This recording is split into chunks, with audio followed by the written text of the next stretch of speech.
speaker for today. Professor Paul Rosier holds the Mary M. Burley Chair in American History at Villanova University. He is the author of 4 books, including Serving Their Country, American Indian Politics and Patriotism in the 20th Century. Please welcome Professor Paul.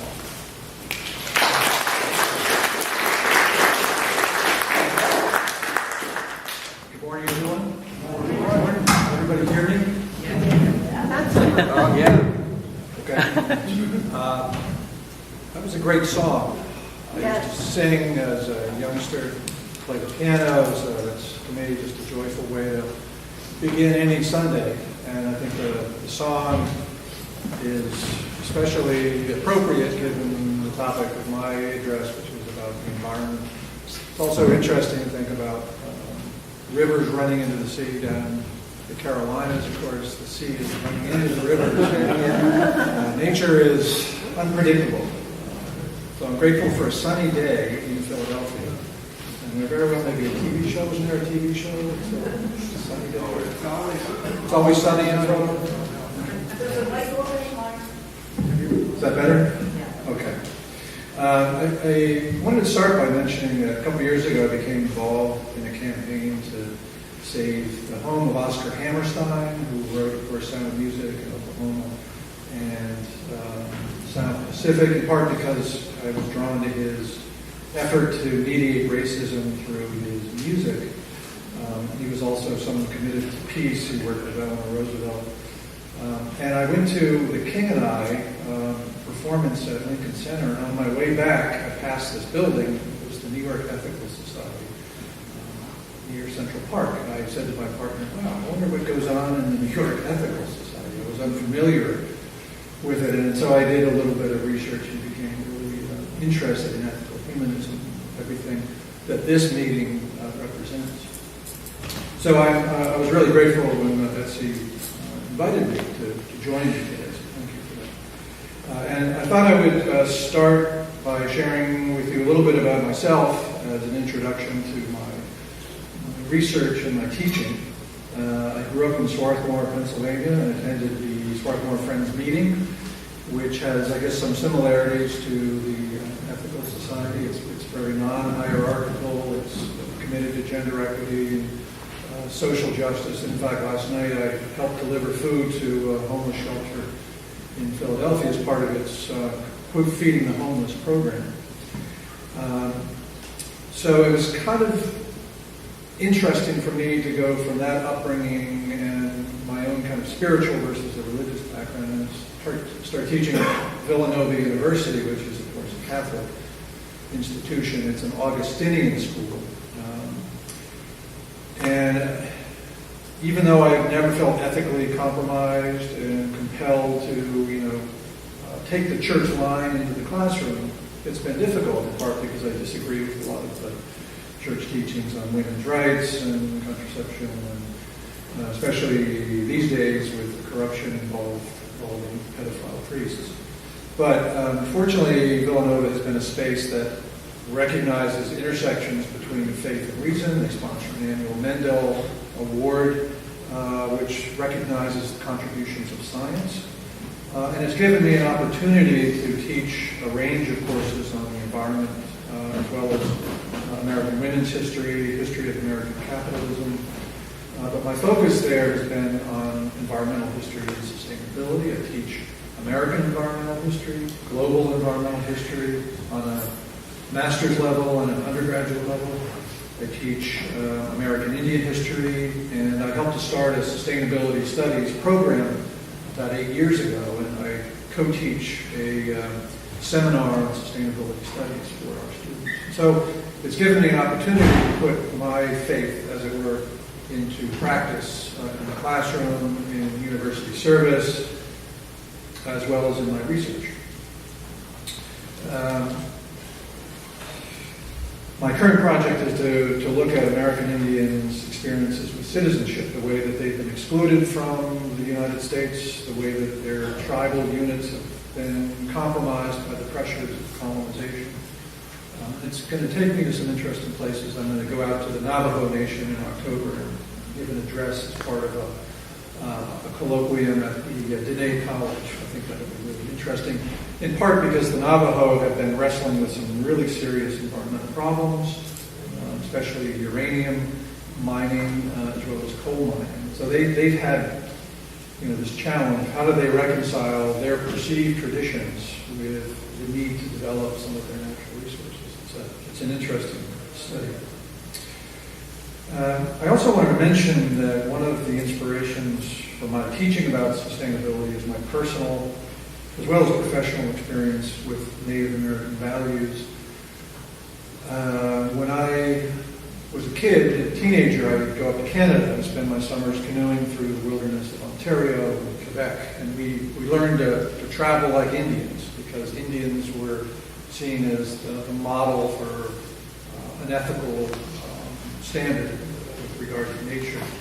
And I learned about the world through a trip that I took. It was a 700-mile, 40-day trip paddling through Ontario up to the James Bay, which is situated right below the Hudson Bay, pretty far north. And I was really excited about meeting Indians for the first time, because I had been raised in Swarthmore, and the Lenni Lenape were here, and I used to go out to the Brandywine to canoe, and there's all these stories, and so I thought, wow, this is a great opportunity.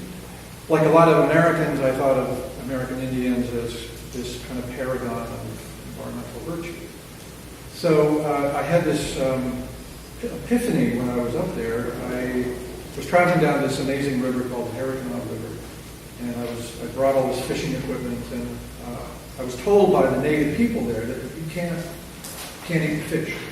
And it struck me as this bizarre moment. I'm in the middle of nowhere in some of the most pristine territory in the world, and I can't eat the fish because it had been poisoned by mercury from timber operations. And they were deeply upset about it, because fish were both central to their diet as well as their culture. And in fact, I later integrated that experience in an essay I wrote several years ago called Fond Memories and Bitter Struggles, Concerted Resistance to Environmental Injustices in Post-War Native America. And that's why that song, The River, struck me. It's about these memories of the river. And for the Cree, I'll just give you a snippet of a poem by a Cree woman, Margaret San Cromartie. It read in part, "The river cod, so excellent in taste, this rich fish is my fondest memory of my tradition. It's full of mercury," they said. "I try not to cry." Unquote. So I learned as a 17-year-old that pollution degrades all environments. It really gave me a sort of insight into the way an ecosystem works. That even in this exotic, faraway place, pollution didn't recognize tribal boundaries or ecological boundaries. And I think the more I wanted to learn about this, the more I understood this as a central facet of a lot of indigenous people's experiences around the world. I did eventually meet some Cree Indians who, on our 39th day, we'd run out of food and we had no fresh water. We were crossing the James Bay, which is a brackish water, and so they gave us water and helped us get across. And then we get to this town called Moosonee, which was dominated by white businesses, and Indians were laborers, and so it was really eye-opening for me. And it was really my first experience with what I later came to understand as environmental racism and environmental injustice, which I have spent a lot of my professional career writing about and teaching about.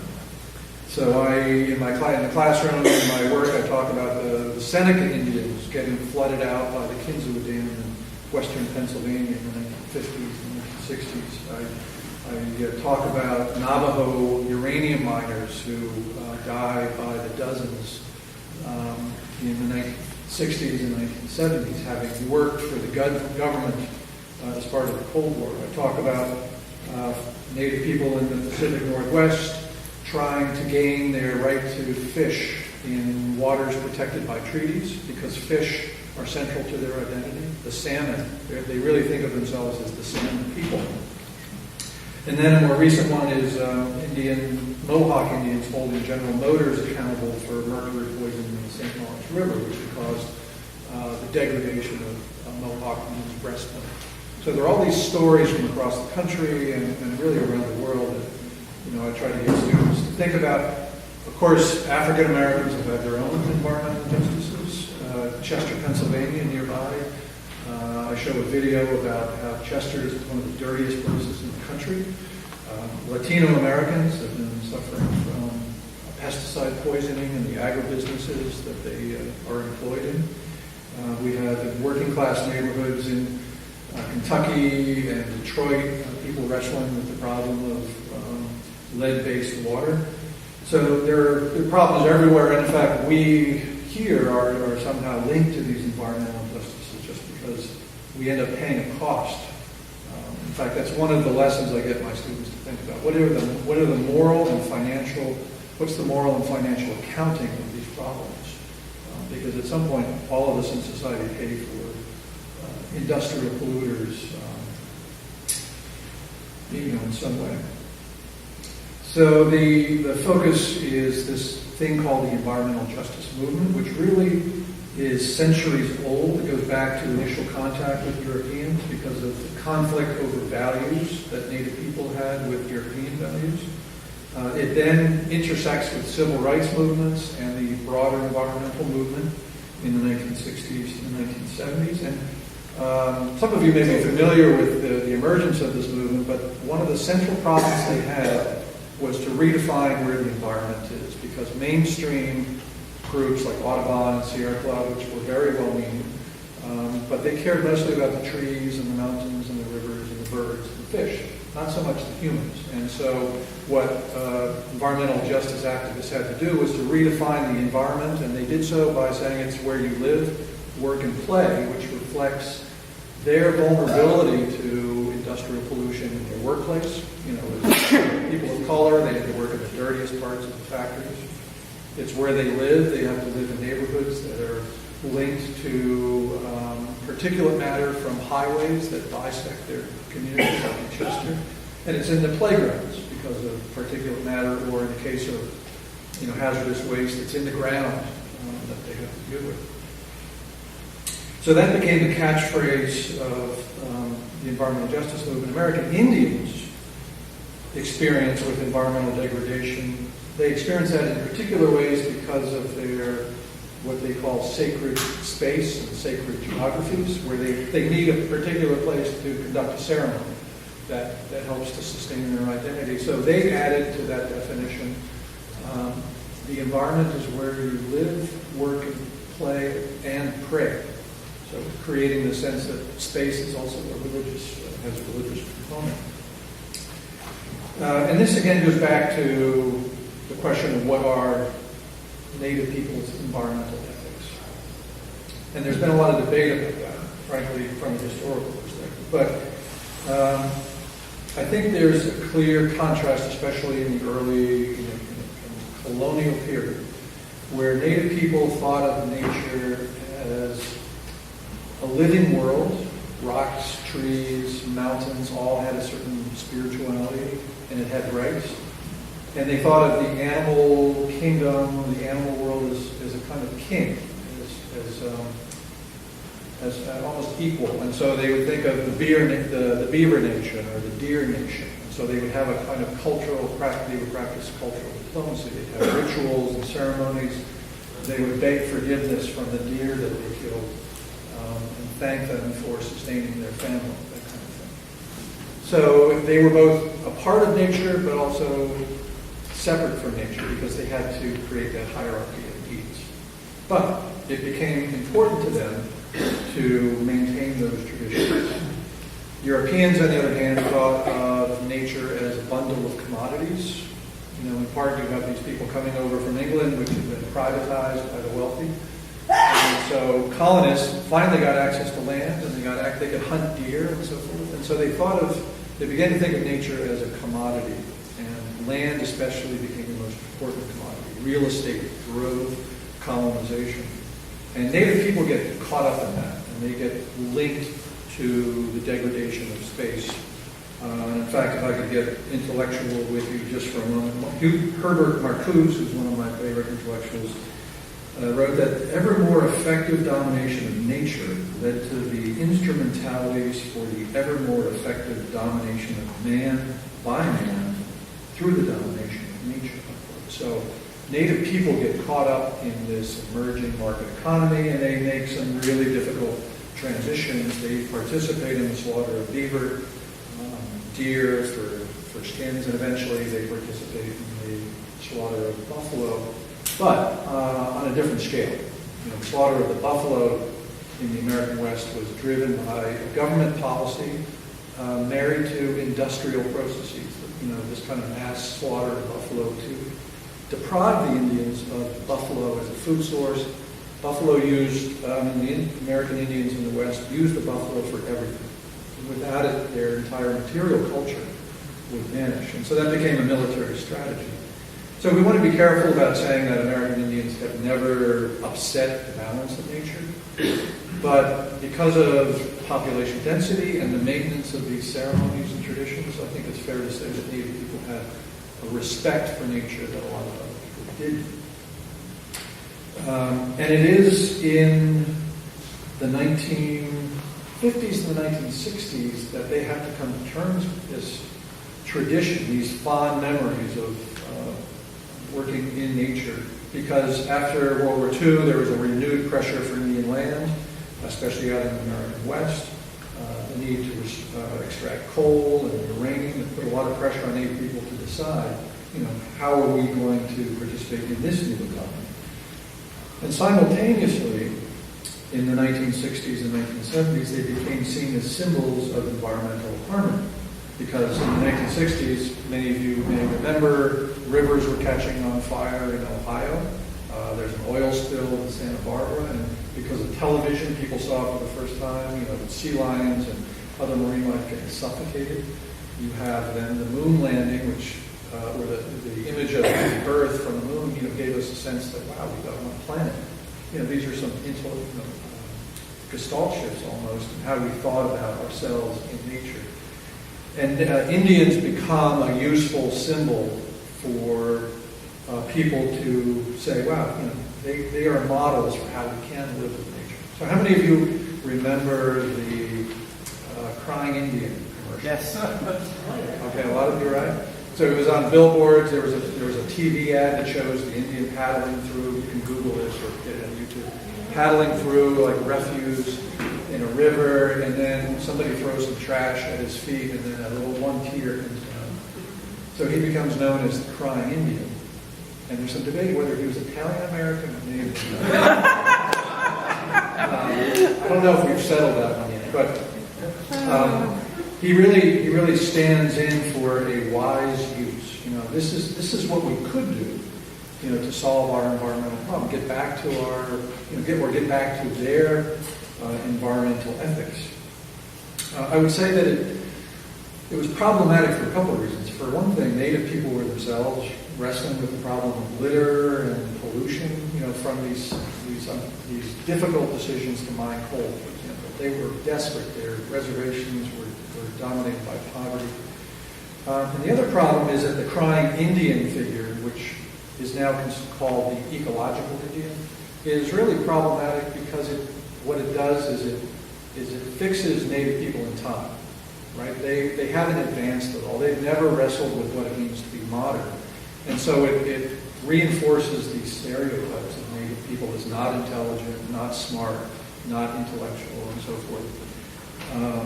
And what was interesting was that at the same time, Native people were becoming invested in ecology. They were learning the modern sciences of ecology in schools, and they were trying to marry their traditions with these new advances in science. There's a great quote, and let me just give you a snippet of what they're trying to do in their own worlds. This is from 1966, the National Congress of American Indians, the NCAI, which is the largest pan-Indian group in the U.S., kind of the equivalent of the NAACP. They wrote an editorial saying, "Today we have the senseless cry of development. Soon the country will be completely asphaltized. Parking spaces will abound where forests grew. Life will become prefabricated." And then it took on this notion that the Indians were against progress. It said, "Are Indians then against progress? It seems to be a dangerous thing to be against progress, as if progress had some divine attribute that places it above suspicion. People progress, but they progress by incorporating the best of their traditions with novel approaches to their social problems within their own social structure. So Native people said, we're trying to progress, but we're doing it on our terms. And eventually they migrate to new technological platforms in the 1970s, promoting solar and wind energy on their reservations in the 1970s. They joined what was called the appropriate technology movement to develop energy-efficient technologies. So they were trying to marry those traditions of having an ethic, of believing in nature as a partner in a sense, and then developing it in ways that weren't invasive.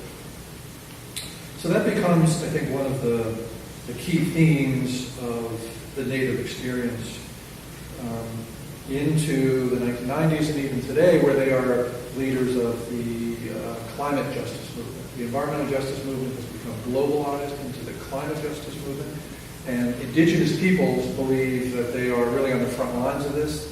The poor, people of color, experience environmental degradation differently. And so they have become leaders in a global movement to integrate Native values into decision making. And if I could give just a couple of examples. And part of it is that Native peoples, the reservations, they've experienced the worst of the byproducts of industrialization. They've benefited from least. During the energy crisis, when Navajo coal was being mined, people said, I don't even have electricity. This is not something that we benefit from, but we suffer the problems. So in the 90s, Native people took a leadership role. Grace Thorpe, who was a descendant of Jim Thorpe, said we cannot shirk our responsibilities for protecting the land, for protecting the waters, protecting the air. We, the Indian people, must set an example for the rest of the nation, both in terms of its values, but also in its experiences. The Native theologian and intellectual George Tinker wrote that American Indian people may have something of value, something corrective to Western values in the modern world system to offer to the world. What I'm passionately arguing is that we must commit to the struggle for the just and moral survival of Indian peoples as peoples of the earth, and that this struggle is for the sake of the earth and for the sustaining of all of life. So sustainability of Native people is critical for the sustainability of society if we can learn from their values. So it's not just, okay, I want to protect my reservation. They take this interest in global society, trusting their own values. And I think a lot of you are more familiar with the recent example of the Dakota Access Pipeline, in which Native people were literally on the front lines of that struggle. And something really interesting happened during that, like the Crying Indian. They were attacked, the Indian protests were attacked as anti-energy protesters by the U.S. Chamber of Commerce, which is not exactly a progressive organization. But it denounced them as a negative and disruptive force. But the Indians involved said, no, we're not anti-energy protesters. We are protectors. We are protectors rather than protesters. We are fighting for a sensible energy policy rather than against one that jeopardizes the sacred waters of land, linking that to these global processes around the world. So, in one sense, the Dakota Access Pipeline gives us some insight into those two themes. One, that they are fighting for a cleaner environment for all Americans rather than just protesting progress as though that's all they can do.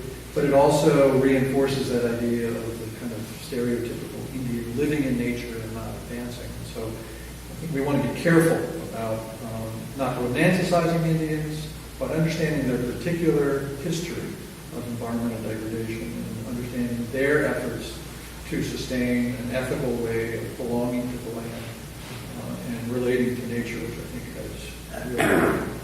So thank you very much for... Thank you.